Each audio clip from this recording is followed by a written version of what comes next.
Day two of the Democratic National Convention in Chicago today. Last night, we saw a familiar face take the stage, former Rhode Island Governor Gina Raimondo. In the crowd, some current Rhode Island leaders, including Providence Mayor Brett Smiley, who joins us now from Chicago. Mayor Smiley, thanks for being here with us. Happy to be here. So there's a clip of you cheering for Raimondo that's kind of been making the rounds on social media. What was it like to see her on a big stage like that after working for her administration?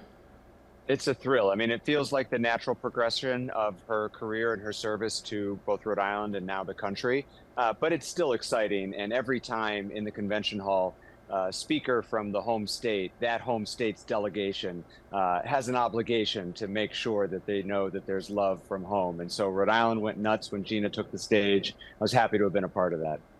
So, Mayor, what's the environment like on the convention floor last night? I know there was a lot of big speakers, including Hillary Clinton. What's the overall atmosphere been like? I mean, the Democratic Party is so full of enthusiasm and optimism and joy right now. We are very excited about our ticket and about the 80-some days ahead.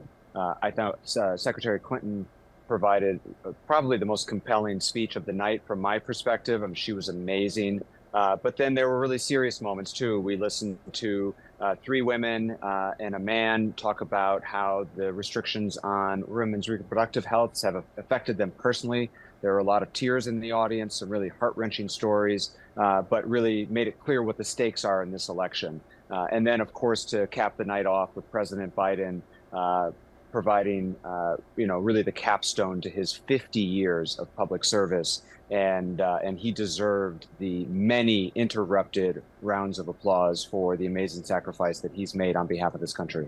Yeah, we've definitely had two very interesting conventions this year between everything that happened in the Republican convention and now the Democratic convention with, the president kind of handing off everything to the vice president, Kamala Harris, as the nominee. Now, you have a very critical purpose of being there. You're a Democratic delegate for Rhode Island. So what is your role there this week? So tonight will be that moment that I think many people know from conventions past, where the various state delegations will cast their votes. That happens tonight. My understanding is that'll be about 6:30 Chicago time, 7:30 East Coast, where Rhode Island will cast its electoral votes and or its nominating votes to the Harris-Walz ticket. And as one of the elected delegates, I will have a chance to then stand up and be a part of our delegation casting its votes. All right, very good. Well, Mayor Smiley, I know you're busy, so we'll let you go, but thank you for catching up with us today while in Chicago. Thank you for having me.